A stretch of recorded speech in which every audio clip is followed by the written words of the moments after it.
जी students, हम start कर रहे हैं क्वेश्चन नंबर 9 से। A bicycle braking system transfer energy from a kinetic energy store to the internal energy store. Okay, kinetic energy store से कहाँ जा रही है? Internal energy. That's mean work done against the friction हो रहा है, heat का फैक्टर इन्वॉल्व हो रहा है।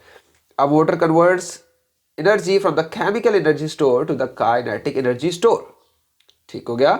एक मोटर को जब हम बैटरी से केमिकल एनर्जी प्रोवाइड करते हैं स्टूडेंट्स, तो उसकी वो काइनेटिक एनर्जी बना देता है ऑब्वियसली, तभी तो क्या करता है, फैन मूव करता है। ठीक हो गया।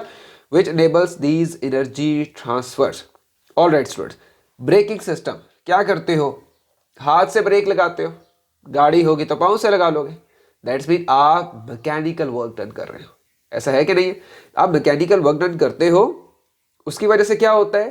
काइनेटिक एनर्जी किस में कन्वर्ट हो जाती है? Work done against the friction या इंटरनल एनर्जी में कन्वर्ट हो जाती है। ऑलराइट, सो ना ए आंसर हो सकता है बेटा, ना इसका बी आंसर हो सकता है। इसका आंसर हम लेके चलेंगे, या सी हो सकता है हमारे पास, या डी हो सकता है। इन दोनों में से अब एक आंसर होगा। Alright, a motor converts energy from the chemical energy store to a kinetic energy store which enables these energy transfer. Okay जी, मोटर में क्या चीज एनर्जी ट्रांसफर करवाएगी स्टूडेंट्स? जरा ध्यान दीजिएगा। केमिकल एनर्जी बैटरी प्रोवाइड कर रही है, लेकिन केमिकल एनर्जी तो वायर्स में मूव नहीं करती ना। क्या करती है? केमिकल एनर्जी तो बैटरी के अंदर ही रहती है। केमिकल एनर्जी कभी वायर्स में मूव नहीं करती। वायर में कौन सी एनर्जी मूव करती है, या वायर में कौन सा वर्क डन चल रहा होता है, या कौन वर्क डन कर रहा होता है? बेटा चार्जेस वर्क डन कर रहे होते हैं। और अगर चार्जेस वर्क डन करेंगे तो उस वर्क डन को हम इलेक्ट्रिकल वर्क डन कह देंगे।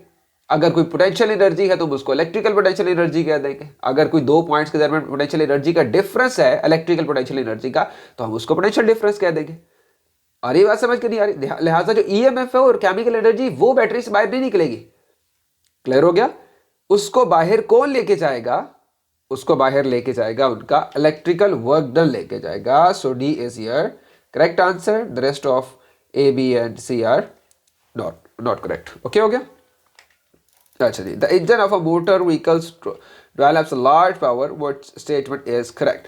The driving force acting on a vehicle must be large. The engine must transfer large amount of energy per second. The vehicle must be very fast. Okay जी student, large power है तो मुझे बताएं ना, power का formula मैंने क्या पढ़ाया अभी आपको थोड़ी देर पहले? Power is work done divided by time, power is energy divided by time. अब चेक कर लो इन एमसीक्यूज में कौन सा एमसीक्यू आपके इन फार्मूलाज से रिलेट करता है। सो अगर आप ये देखें, द ड्राइविंग फोर्स, तो फोर्स का फैक्टर पावर में इन्वॉल्व हम नहीं करते, वॉल्यूम का फैक्टर पावर में इन्वॉल्व नहीं करते, vehicle must be very fast, velocity का फैक्टर इन्वॉल्व नहीं करते, the engine must be large amount of energy each second. तो ये वाला फार्मूला बन रहा है, लिहाजा C is your correct answer. A child pushes a toy car along the horizontal surface and that releases as the car slows down. What is the mean transfer energy? कौन सी energy होगी students? Car चल रही है uniform speed से और अचानक से जो एक्सेलरेट है वो आप हटा लो, तो आप देखोगे कि जो आपकी कार है वो खुद ब खुद with in 5 second, 10 second, 15 second वो खुद ब खुद आके एक पॉइंट पे रुक जाती है। तो पहले जो इसकी एनर्जी थी, जो काइनेटिक एनर्जी थी, अब वो कहाँ गई? वो किस चीज में ट्रांसफर हो गई? वो रोड और टायर के दरमियान जो फ्रिक्शन है उसको ओवरकम करने में कंज्यूम हो गई। बात समझ आ रही कि नहीं आ रही? तो ये जो काइनेटिक एनर्जी है स्टूडेंट्स, ये किस तरह से कन्वर्ट होगी? ये आपकी कन्वर्ट होगी, ध्यान से जरा सुनिएगा। काइनेटिक एनर्जी किस में कन्वर्ट होगी? फ्रिक्शन। और फ्रिक्शन क्या होता है? फ्रिक्शन एनर्जी को अपोज करने में काम आएगी। और फ्रिक्शन एनर्जी क्या होता है? Work done against the friction is the increase in internal energy. और इंटरनल एनर्जी का मतलब क्या है? कि हीट बढ़ रही है आपके सिस्टम की। दैट्स मीन थर्मल एनर्जी भी आप कह सकते हो। ठीक है, तो स्टार्ट करते हैं। From kinetic to thermal, sorry from chemical to thermal, नहीं केमिकल तो हमने बात ही नहीं की। फ्रॉम केमिकल टू काइनेटिक भी बात नहीं की, काइनेटिक टू जीपी बात भी नहीं की, क्योंकि हाइट में तो हम लेके जा नहीं रहे। तो एक ही आंसर आ जाता है students, from kinetic to thermal. तो थर्मल की जगह यहाँ पे फ्रिक्शन भी होता, बात तब भी ठीक थी। थर्मल है तब भी ठीक थी। इंटरनल एनर्जी का वर्ड होता तब भी ठीक था। Work done against the friction is basically the increase in the internal energy. So at time t is equal to 0, a cannonball is stationary inside a cannon. The cannon is then fired from the cannonball is then fired from the cannon. At time t the cannonball moves from the चलो जी बेटा, मैंने आपको topic पढ़ाया था, अगर आपको याद हो कौन सा टॉपिक पढ़ाया था बेटा, मोमेंटम के कॉन्सेप्ट में एक बेटा मैंने पढ़ाया था इलास्टिक कोलिजन। हालांकि आपके सिलेबस में नहीं है लेकिन मैंने आपको हिंट दे दी थी, ठीक है, ए लेवल में इंशाल्लाह आप पढ़ लेंगे। और दूसरा मैंने पढ़ाया था इन इलास्टिक कोलिजन। ठीक हो गया? याद रखिएगा, कोलिजन जैसी मर्जी हो, कोलिजन जैसी मर्जी हो, क्या चीज कांस्टेंट रहती है? कंजर्व रहती है। Momentum conserve, same momentum also conserve, चाहे इलास्टिक कोलिजन हो, चाहे स्टूडेंट्स कौन सा कोलिजन हो, इन इलास्टिक कोलिजन हो। बात समझ आ रही कि नहीं आ रही? लेकिन प्रॉब्लम क्या है, काइनेटिक एनर्जी तो कंजर्व रहेगी। काइनेटिक एनर्जी इज कंजर्व किस में? इलास्टिक कोलिजन में। लेकिन काइनेटिक एनर्जी कंजर्व नहीं रहेगी, not conserve in elastic collision, that's mean change होगी काइनेटिक एनर्जी, वो नहीं होगी। Difference between the kinetic energy, difference जब काइनेटिक एनर्जी का फाइंड आउट करोगे, या before collision and after collision, before explosion after explosion find out करोगे, तो काइनेटिक एनर्जी आपकी कंजर्व या यस कंजर्व या सेम नहीं रहेगी, चेंज हो जाएगी। ऑलराइट, ठीक हो गया? जबकि मोमेंटम हमेशा और टोटल एनर्जी हमेशा कंजर्व रहेंगे। ओके हो गया? अब हम चलते हैं इस MCQ. What happens to the total kinetic energy and the total momentum? So जी, मोमेंटम किधर गया? पहले मोमेंटम चेंज, गलत कर दो, गलत कर दो, या ये ठीक हो सकता है बेटा, या ये ठीक हो सकता है। इन इलास्टिक, अच्छा ये है कैनन फायर हो रहा है, ठीक है, the cannon ball moves forward and the backward. Alright, so what happens to the total kinetic energy and the cannon ball?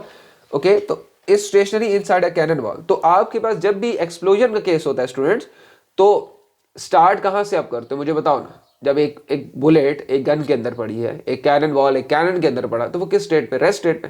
तो काइनेटिक एनर्जी बिफोर एक्सप्लोजन क्या? जीरो। लेकिन क्या काइनेटिक एनर्जी आफ्टर एक्सप्लोजन भी जीरो होगी? नहीं students, वो change हो जाएगी। सिंपल सा कॉन्सेप्ट हो गया। तो हम यहाँ पे कहते हैं कि हमारा जो बी ऑप्शन है वो ठीक है, ये ऑप्शन गलत हो गया, just because kinetic energy change होगी। ओके, 13 जरा ध्यान से देखिएगा, इजी क्वेश्चन है लेकिन प्लीज फोकस कीजिएगा, ठीक है।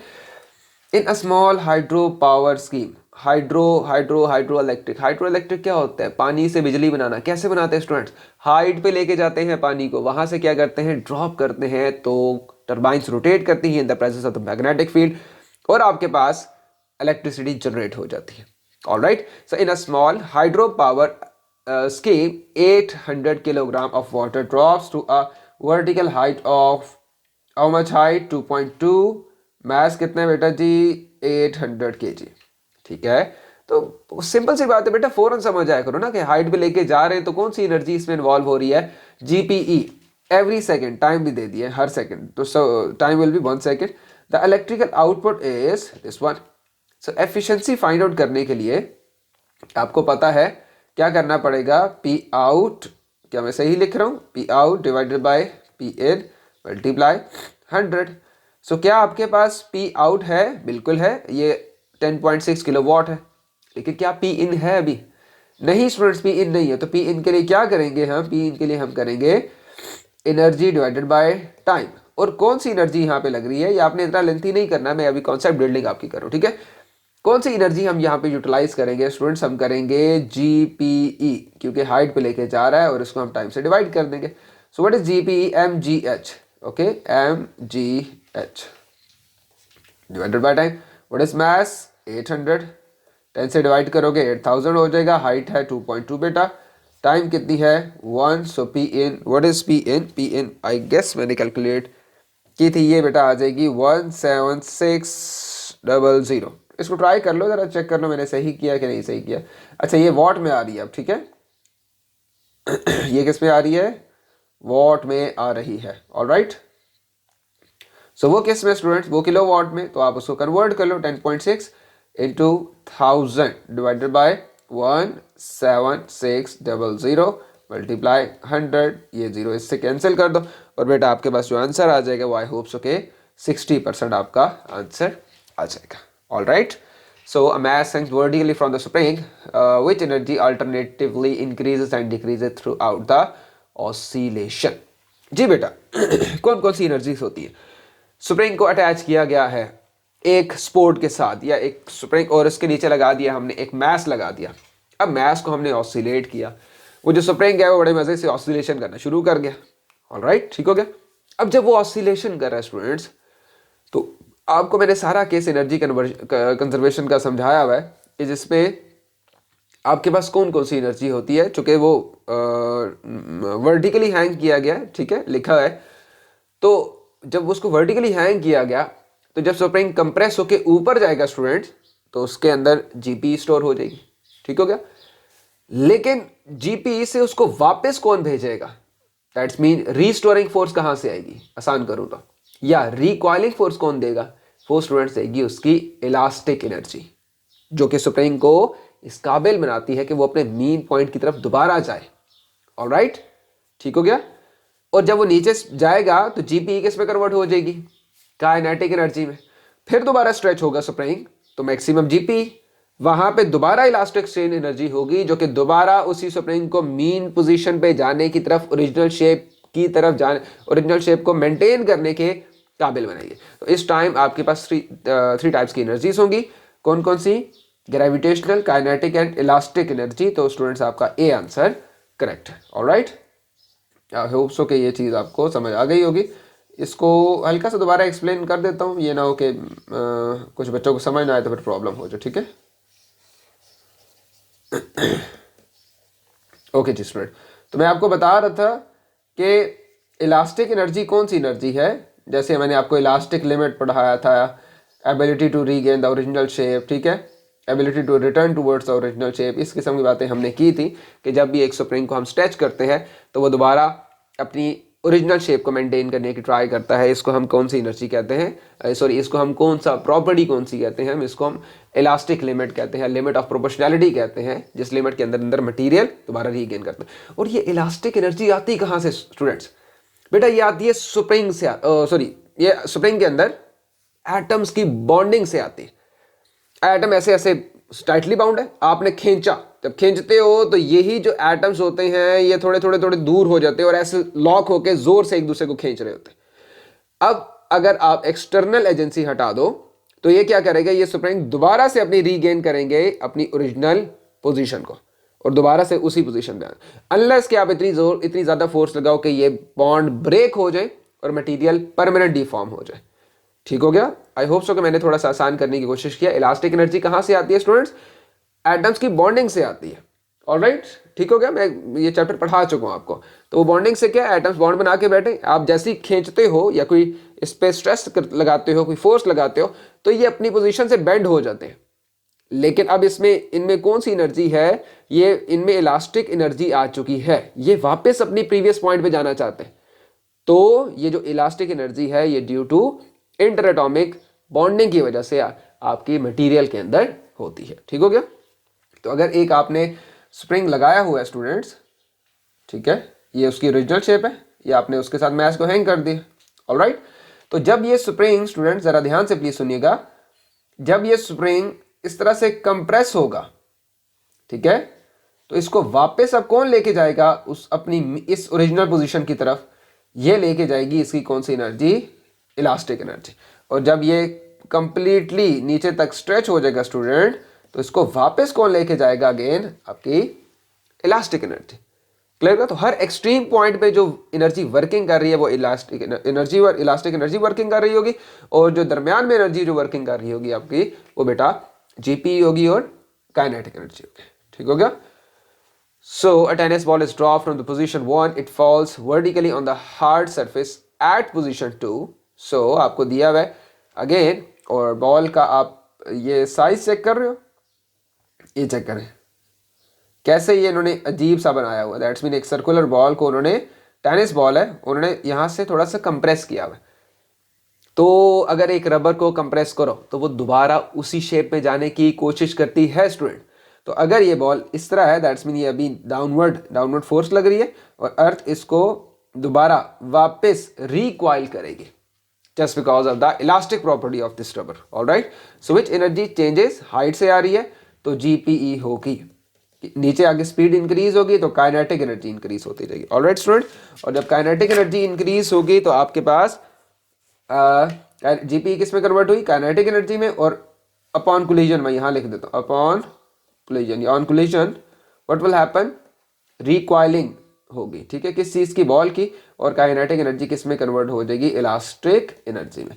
अब जितनी ज़्यादा स्टूडेंट्स इलास्टिक एनर्जी होगी, सॉरी जितनी ज़्यादा काइनेटिक एनर्जी होगी उतनी ज़्यादा इलास्टिक एनर्जी होगी, और ऑब्जेक्ट उतनी फोर्सफुली रिटर्न किया जाएगा, रिक्वाइल किया जाएगा। तो आई गेस कि आपका बी ऑप्शन ठीक है। बाकी आप ऑप्शन पढ़ लें, अगर आपको कोई चीज़ नहीं समझ आती तो कमेंट सेक्शन में मेंशन कीजिएगा, इंशाल्लाह हम उसको अंडरस्टैंड कर लेंगे। A boy hold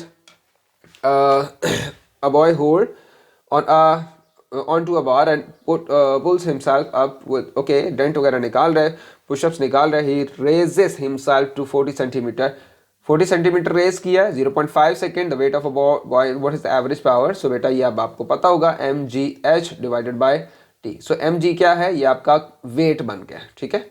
so weight multiply height divided by t। So what is weight, it's 500, what is height, it's 0.4 metre, alright, 100 से डिवाइड कर दें बेटा, और टाइम कितना आपके पास आ गया 0.5, तो ये जब कैलकुलेट करोगे तो 400 वॉट आपका आंसर आ जाएगा। स्ट्रेचिंग ऑफ स्प्रिंग में कौन सी एनर्जी स्टोर होती है, सो ये बेटा होती है इलास्टिक, कहाँ गया, in which form in energy store in the stretching of a spring. तो अगेन वही बात, जब स्ट्रेच करते हो तो कौन सी एनर्जी है, इलास्टिक एनर्जी, और इलास्टिक भी कौन सी energy, elastic potential energy. Potential energy की 4 टाइप्स होती हैं, chemical potential energy, elastic potential energy, gravitation potential energy and electrical potential energy. Alright students, तो यहाँ पे कौन सी है हमारे पास, इलास्टिक पोटेंशियल एनर्जी। मैं टाइम थोड़ा सा सेव कर रहा हूँ।